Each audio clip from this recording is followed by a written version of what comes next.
Thank you. Thank you. So with my background, you'll have to excuse my somewhat American accent. I was taught to speak properly in school, but I lost it during my years in California. For translation, I'm sure we can find someone who will sort that out.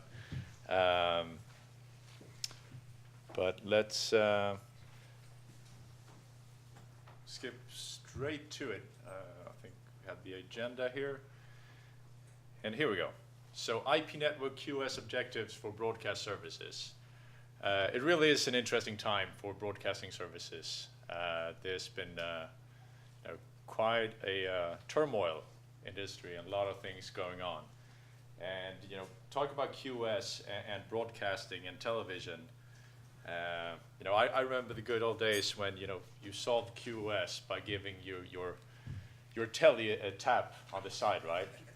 And that's one of the issues we're having today, because in this new market with multi-screen, the things, first of all, your TV is 3 millimeters thick, so there's not much to tap there. And you really have a multi-screen architecture with iPads, iPhones, and PCs, and it's a whole different game field. So this is where the industry is going, towards multi-screen. We also have OTT increasing the competition overall. You have the typical content providers as ESPN and HBO going into distribution over OTT directly and selling that, and thereby competing with the existing ecosystem of TV distribution. At the same time, you have really new players breaking up the traditional value chain. I mean, there's studies showing that Netflix is accounting for a majority almost of the peak traffic in North America, which is of course what is driving the investments. So with Netflix and Google as of YouTube, it's of course YouTube driving the traffic from the Google side. That's really a huge change, putting a lot of strains, of course, of the service providers. At the same time, there's a lot of interesting change in the industry.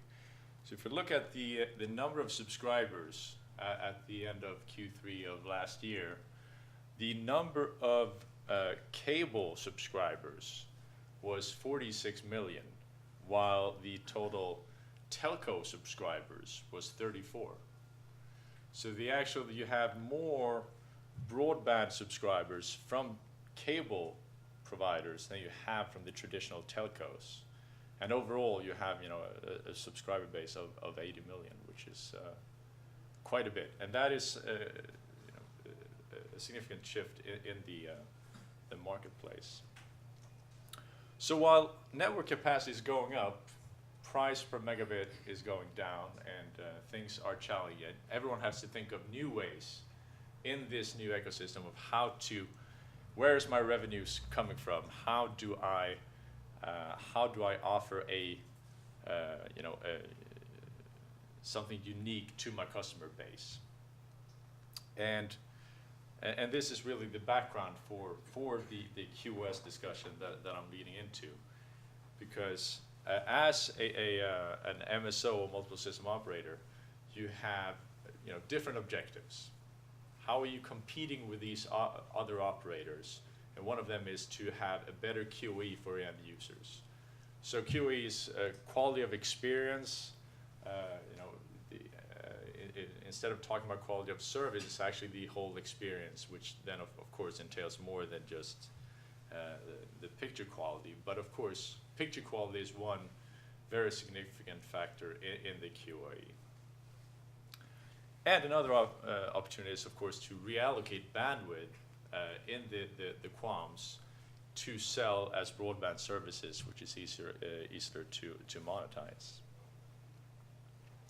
So if you look at a MSO network, and as I understand it, some of the cable providers here in the UK are implementing what I'm leaning into, but bear with me still, that the typical case is that you have content providers providing their content over satellite, which is then pulled down at a head end and then distributed over an IP network into the QAM side of the network.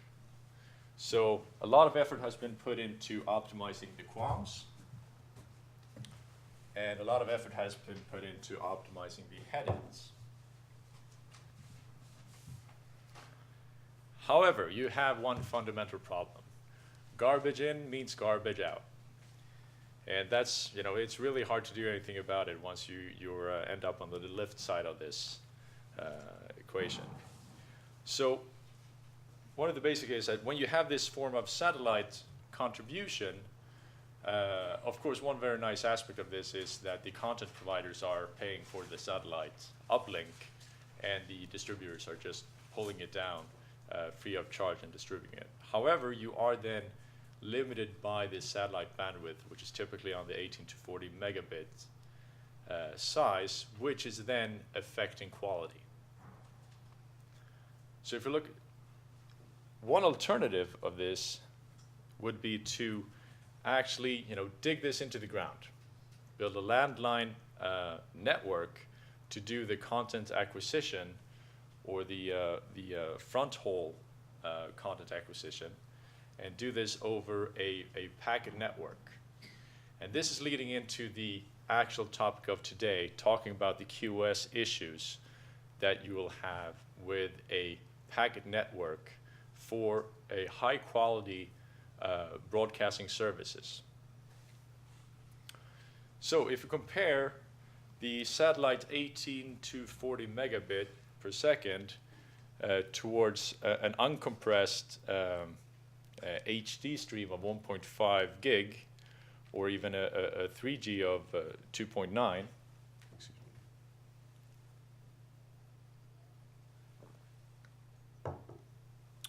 We also have, this is very significant bandwidth. And by utilizing a higher a bandwidth and a better quality of the content coming in, so let's say that instead of using a satellite feed with a very compressed feed, you use an uncompressed feed. That allows you to, at your head end, use a much more efficient encoding and transcoding process, such that when you're distributing it, you can provide a better distribution quality with less bandwidth. So obviously this now means that by lowering your bit rate, you can now free up bandwidth at your QoMs and provide a better quality of experience for your customers, which then comes back to differentiating yourself against other players in this field. Typically you want to say, maybe this is not something you do for all content, but the football games at least, you of course want in the best possible. This kind of solution also allows you to have a consolidated base also for second tier contribution, such as over the internet, where you have much lower bandwidth to reach places and content which is not cost effective to go over satellites or to go over more dedicated lines.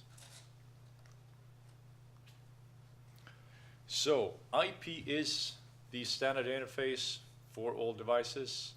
There's really no question about that. In both the broadcast, datacom, and telecom domain, it is the de facto standard. However, for the requirement side really remains the same. IP being designed as it is not have a strong QoS guarantees. However, the typical contribution case really requires a very high quality of service. So the requirement really is zero packet loss, a very low and constant delay.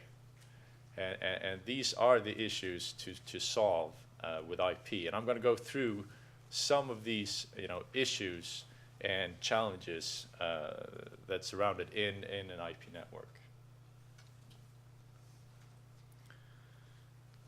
Right, and I'll focus specifically on the zero packet loss and low jitter, or how to deal with packet loss and how to deal with jitter. I will not go into delay as much. It's just a matter of waiting.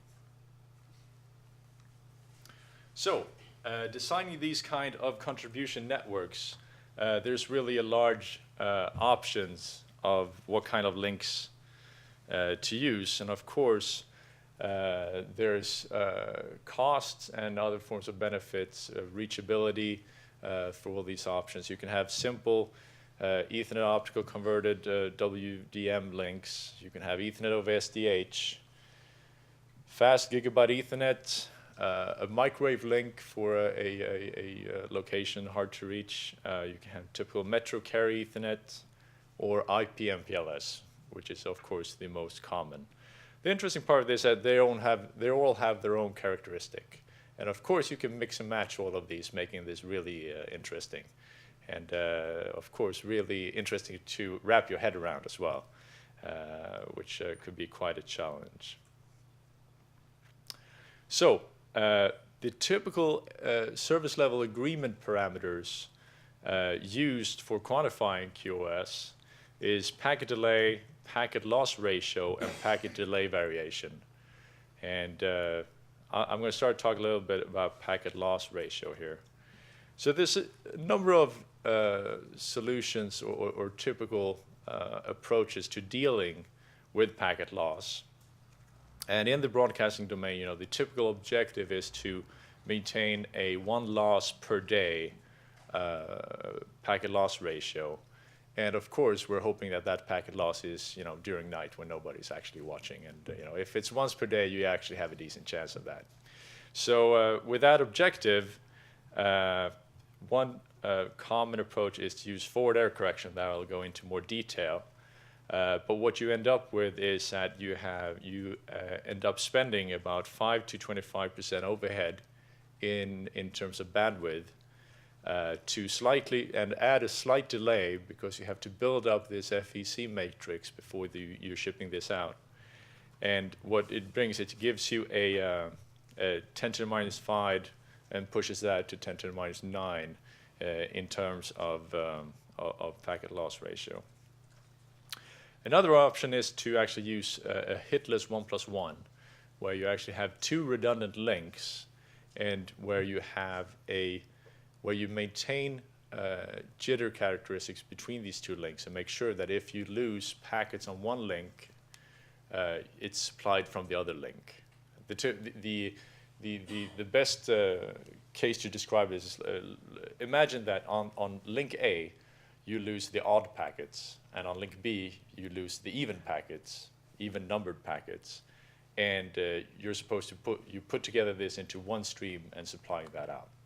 So that's what's meant by hitless 1+1 protection, and that is of course giving you a very high tolerance for packet loss, but also with 100% overhead, which is of course not significant, and the only additional delay you end up with is the difference between route A and route B in terms of latency. There's a slight latency difference that you will have to adjust for and add that to the data.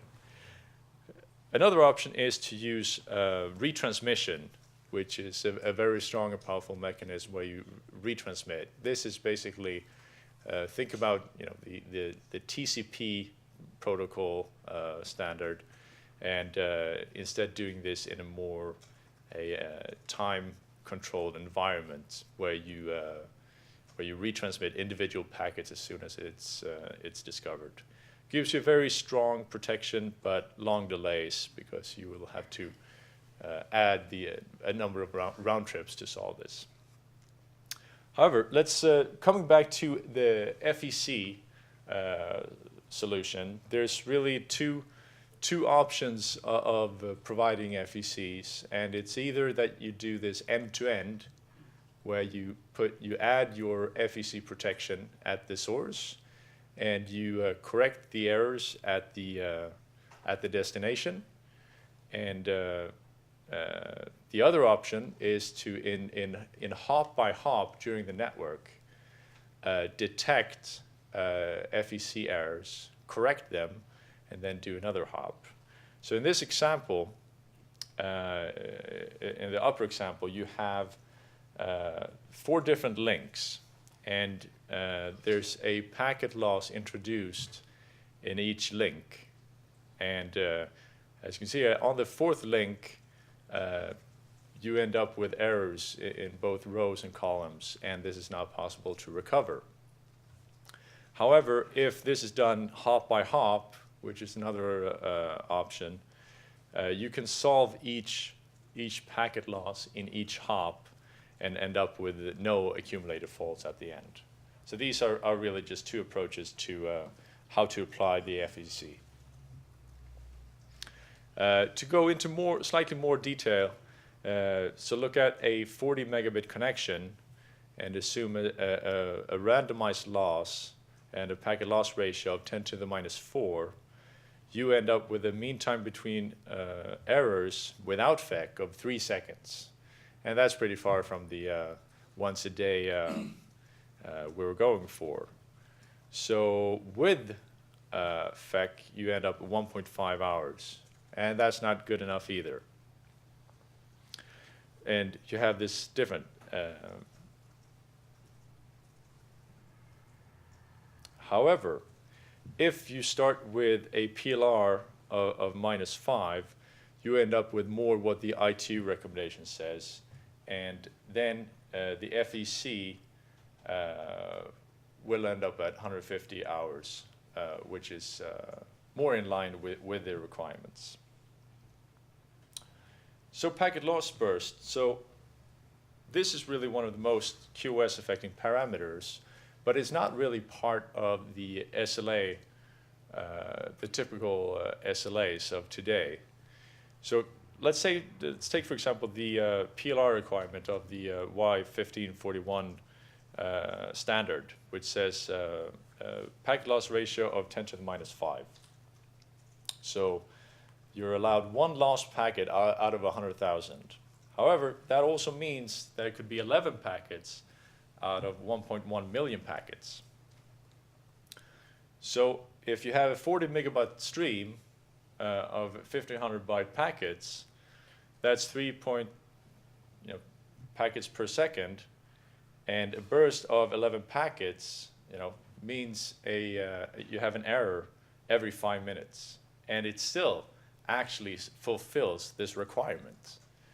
So bursts are really tough to handle in terms of the FEC solution here, and having a error every 5 minutes is of course also really not what we want. Coming back to the football game, that's quite likely to end up in an interesting spot. So what's really needed here is a packet loss burst QoS parameter, and that has not yet made it into any of the standards. But looking at these kind of examples and and its applicability to the FEC packet loss ratio solution, this is clearly a parameter that's really interesting from a operator perspective. So I'll be moving over to packet delay variation to talk a little bit about that. And this is really the focus of the talk. And this is not really not well understood in general in terms of service level agreements, and the standards are also not really catching up on this. And I'll explain some of the reasons why this is important. So it's really, the interesting part is measuring the average delay and the root mean square of the delay of how long each packet takes, and the distribution of how the delays of each packet. So why do we care of packet delay variation? Well, it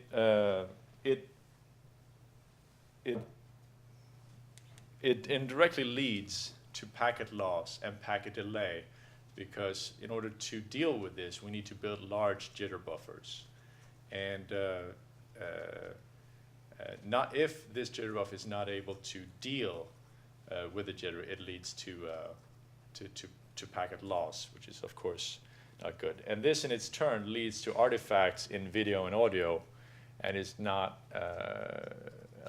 allowing us to maintain the studio quality standards needed, which can of course jeopardize the integrity of video signals and also make studio devices to go out of sync and cause all kinds of problems. So what are the sources of packet delay variation on a high level?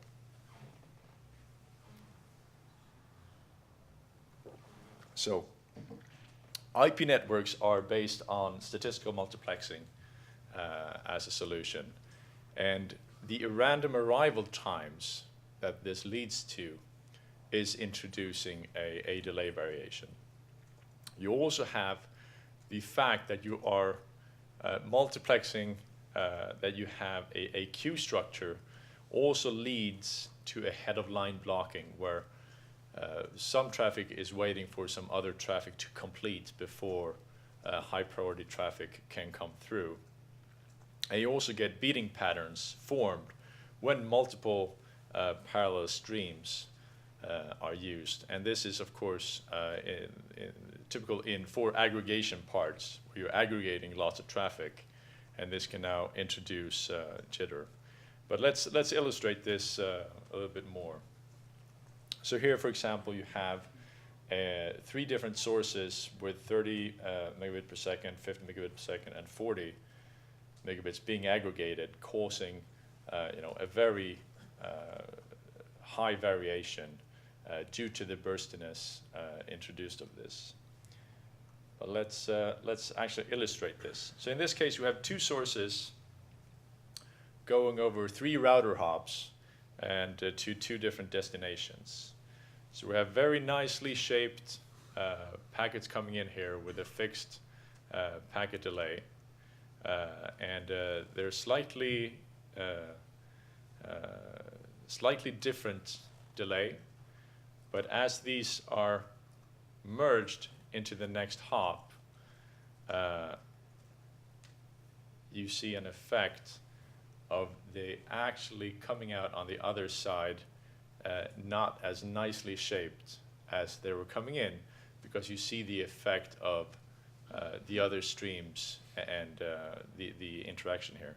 So this was just with two routers, and now let's add a third one in the second routing hop.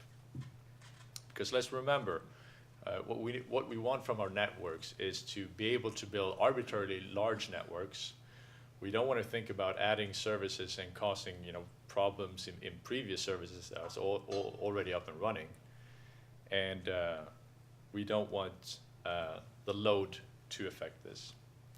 So let's again input these 3 different streams here. And you see the animation of the 2 being formed together, reaching the 3rd step.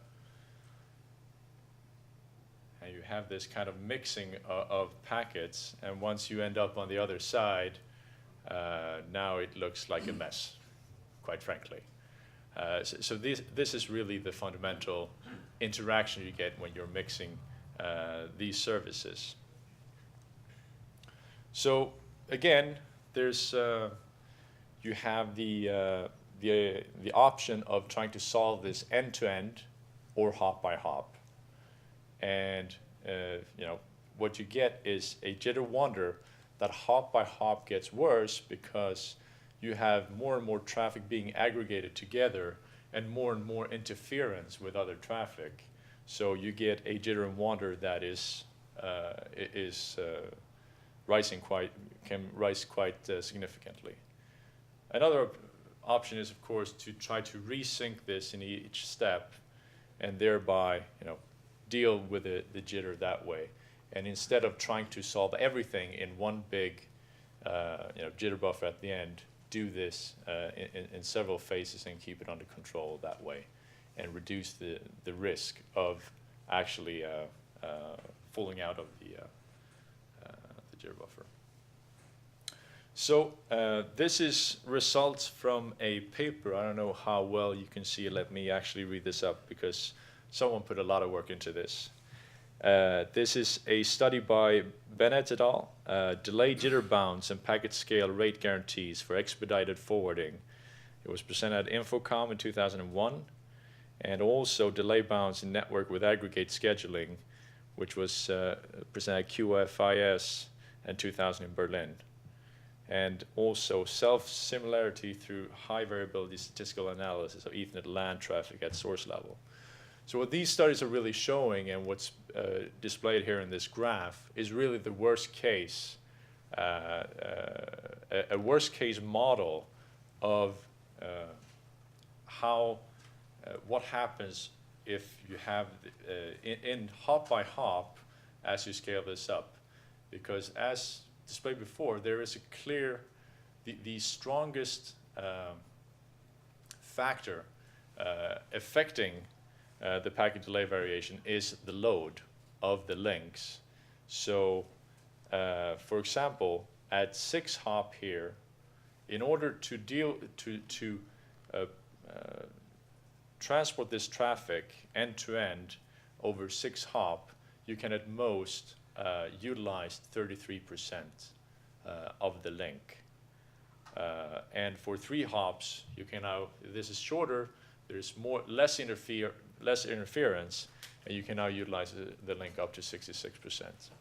Of course, this is a worst case model. You can prove theoretically that it's actually more than this, but this is still an illustration of the problem. And in reality, you know, there's probably a lot more hops than this, saying that you can go to a higher utilization level. So, some examples of real network performances that was measured. So we have, this is from a well-managed IP/MPLS link in Central Europe. It was measured with one of our the NetInsight Nimbra systems, which measures jitter, and this is really a good link.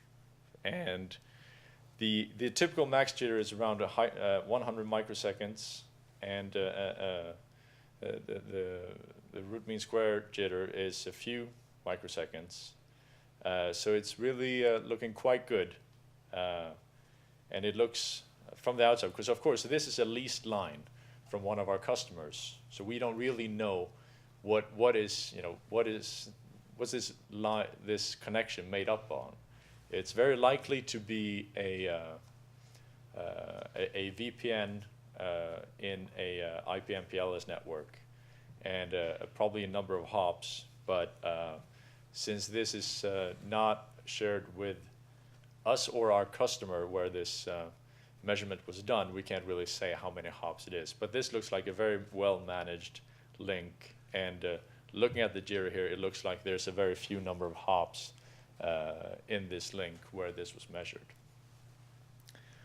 If we look at a slightly different link, the interesting part of this is it's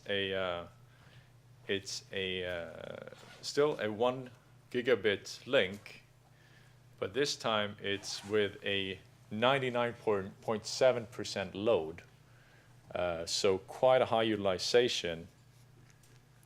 There's really no packet loss, but the packet delay variation is extremely high, and you can see a very clear, it's interesting that you see this really weekday pattern, that weekends you have a very low jitter, but then during the week, people get to work, the load of the networks goes up to very high levels, and that is affecting the jitter quite significantly.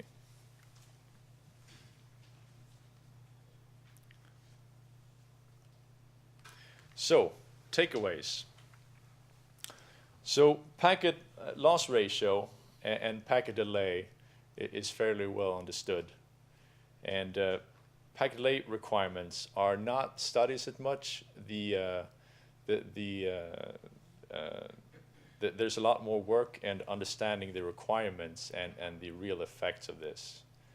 The requirements is strongly dependent on the application, and for broadcasting services like an HD, SDI, it will be different from an MPEG stream for sure. And to really reach the highest level of this in terms of synchronization and studio quality, the expediting forwarding services is really what you need. And this is actually taking this to the much higher level that we discussed today. Synchronization is also for networks, for studios where you have studio clocks, or you have digital terrestrial TV networks where you have like a single frequency network. And in order to be able to synchronize those, you have an even higher requirement of the packet delay variation. So the big takeaway is that it's the load of the network and the link that is the most determining factor of your packet delay variation, and also that the number of hops is affecting this, of course, because it's an aggregating effect. And hoping that we'll get a better understanding of packet delay variation by more and more people collecting data on this in their networks and doing measurements and correlating the effects. And with that, I think I'm at the end of my talk.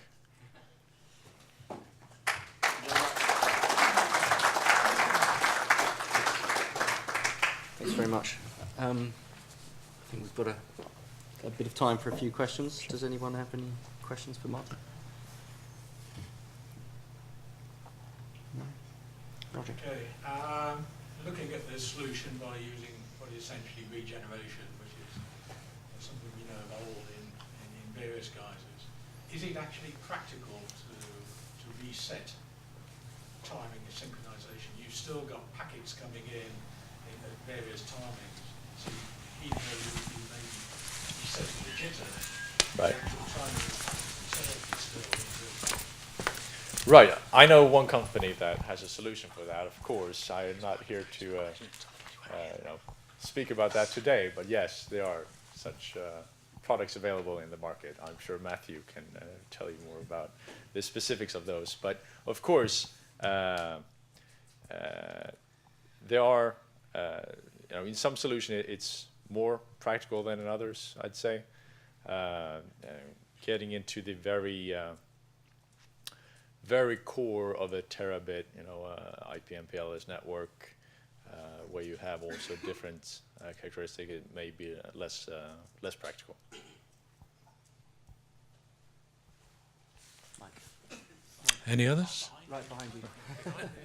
Yeah, very interesting. Interesting to see much of that analysis is in the core of the network. How do you extend the analysis and I guess improve the efficiencies of quality service all the way to the end devices, which are now often unmanaged devices, unmanaged Wi-Fi devices that are not under the control of the operator within the home, such as iPads, for example. Right. So in this case, this is focusing on the contribution side, where you really have the high quality of services requirements, because that's what it's on the contribution, the content acquisition, where you want the fully uncompressed, such that you can now have the best possible quality to start with in your encoding transcoding process. And given that you can create the most effective end user format with the best possible quality, and that's where you have a lot of the quality requirements. But what you're asking is really for the distribution side. Once you've created this ultimate form of your content, yeah, it's IP all the way to the end client device now. IP all the way to the end, and yeah, there's quite a bit of challenges there, right? I mean, it's I think it's a mixed combination of a marketplace where it's a little bit like IP telephony, right?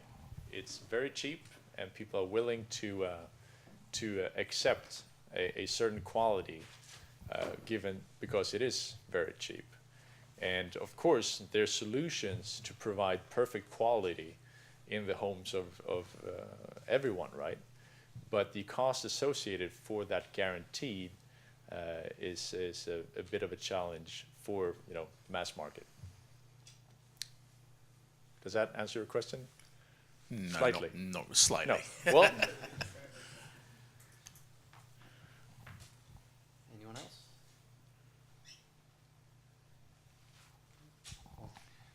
Just a sort of a rambling thought that these days fast and large size memory is actually fairly affordable, and therefore buffer size ought to be becoming less and less of an issue in implementing in hardware. How do you see that affecting the sort of SLA needed for the link itself? Right. You're saying that buffers being cheap. Well, I mean that's also something that's been going on with Moore's law for quite some time, right? It's something that's been doubling, for a very long time, and we're still having the problems. And it's been going for 20 years, right? Maybe we're going to get over the hump, and it's finally, yes, everything fits in the buffers. But if you look at so now it's getting very detailed. But if you look at the typical switching chips provided in the, for example, the merchant silicon that a lot of people are talking about these days, you will not see very large buffers. A lot of switching today is driven by data center switching, where you have low latencies and everything is sort of within the same building and have fixed delays. So it's maybe we're just waiting for one more generation of the Moore's law, but actually in the silicon providers offering, it's not going that direction of larger and larger buffers as I see it today. I guess the other, going back to my background of 10 years ago in video on demand, one of the big issues there was backplane blocking of routers. The backplane just couldn't handle the amount of traffic that theoretically the ports could provide. Right. No, it's a bit of quite a challenge, and of course it depends on how you designed your backplane and what's your overall switching architecture looks like. I think in terms of again getting into very specifics, I think architectures with mid planes and back planes is breaking this into a hierarchy these days, and with silicon following Moore's law, doing very well on that. There's lots of bandwidth in the switching chips these days, and on a trajectory to scale very, very quickly.